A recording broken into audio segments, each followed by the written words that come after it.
Assalamu alaikum warahmatullahi ta'ala wabarakatuh. Sheikh Kasim Mafuta alinitumia ujumbe wa nasaha, na ujumbe na uweka hapa musikilize.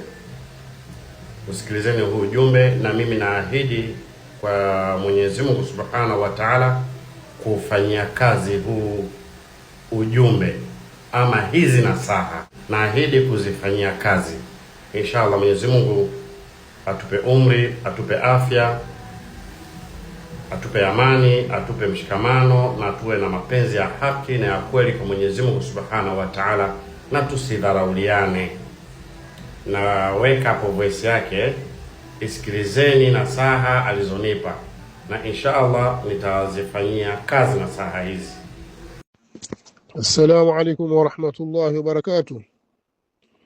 Ndugu yangu Ustadhi Juma na Msoma, vipi hali yako? Habari za siku nyingi, habari za kupotezana. Bila shaka mzima unaendelea vizuri. Sisi kwa upande wetu tunamshukuru Allah subhanahu wa ta'ala, wazima, tuko salama, tunaendelea vizuri, na fadhila zote ni za Allah subhanahu wa ta'ala. Baada ya kukujulia hali, nina jambo moja nataka kuzungumza na wewe kwa njia ya kukunasihi,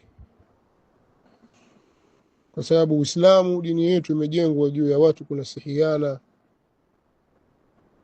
na kuambiana maneno ya sawasawa. Na wewe ni mtu tujuana, ndugu yangu, nimeona nitumie fursa hii kama wajibu juu yangu. Kama nasaha hizi utazipokea na ukazikubali, ukazifanyia kazi, basi nitakuwa mimi nitaingia katika kauli yake Mtume sallallahu alaihi wasallam, ad-dalu ala alkhairi kafaili. Mtu mwenye kuwafahamisha watu khairi, mwenye kuifahamisha khairi ni kama aliyeitenda. Tunatarajia kupata thawabu kwa hili. Na kama hutazichukua nasaha hizi na kuzifanyia kazi, basi wama alaina illa albalaghul mubin. Sisi hatuna wajibu tena juu yetu isipokuwa ni kufikisha kuliko wazi. Tutakuwa nimekufikishia, nimeondosha dhima kwangu. Kuna kadhia inaendelea kwenye mitandao, narushiwa na jamaa zangu na watu wangu. Naona una maneno mengi unayozungumza dhidi ya ndugu yetu yule Sheikh Nuruddin Kishki, na hizi kadhia zinafungamana na heshima na ardhi za watu, na suala za a'radhi na heshima za watu. Sheria ya Kiislamu imepambana sana kuzilinda, na hasa tuhuma ya uzinifu. Mipaka yake wewe Sheikh waijua, kwa sababu umesoma aya, wazijua hadithi, wazijua. Ukisoma suratul Nur, Allah subhanahu wa ta'ala ametuwekea msingi madhubuti sana katika kuamiliana na tuhuma na kashfa za zinaa. Kwanza, habari zozote zinazokuja zinazomtuhumu mtu juu ya uzinifu hazitakiwi kusadikiwa, ni marufuku kuzisadiki. Na ndio maana Allah subhanahu wa ta'ala akatuambia katika suratul Nur kwenye aya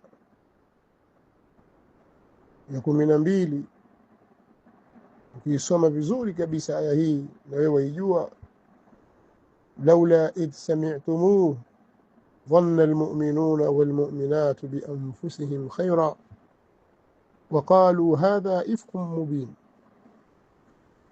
Lau pindi mlipozisikia hizo habari, basi waumini wanaume na waumini wanawake wangedhania kheri kwenye nafsi zao, wangezidhania nafsi zao kheri, na wangesema huu ni uzushi ulio wazi. Kwa hiyo habari yoyote inayokuja inayomtuhumu mtu juu ya suala la zinaa, hatua ya kwanza ni kuikadhibisha, mpaka itakapokuwa wale waliokuja nayo wameleta ushahidi. Na ndio maana Allah subhanahu wa ta'ala katika aya inayofuata akasema, laula jau alayhi biarba'ati shuhada, basi si wangeleta juu yake ushahidi wa watu wanne, wangeleta mashahidi wanne. Kama hawakuleta sasa, fa idh lam ya'tu bishuhadai fa ulaika inda Allahi humul kadhibun, kama hawakuleta ushahidi wa hao watu wanne, hao mbele za Allah ni waongo. Inawezekana tukio limetokea, lakini kwa kuwa hakuna ushahidi hairuhusiwi kumtuhumu mtu. Kwa sisi tunatakiwa kusema kwamba huu ni uzushi. walaula idh sami'tumuhu qultum ma yakunu lana an natakallama bihadha subhanak hadha buhtanun adhim, basi mlipozisikia hizi habari si mngesema sisi hatutakii kuzungumza maneno haya. Huo ndio utaratibu wa Uislamu ambao wewe unaujua. Sasa umezungumza maneno mazito kuhusu yule ndugu yetu na ushahidi hakuna, na hii ni qadhfu katika sheria ya Kiislamu.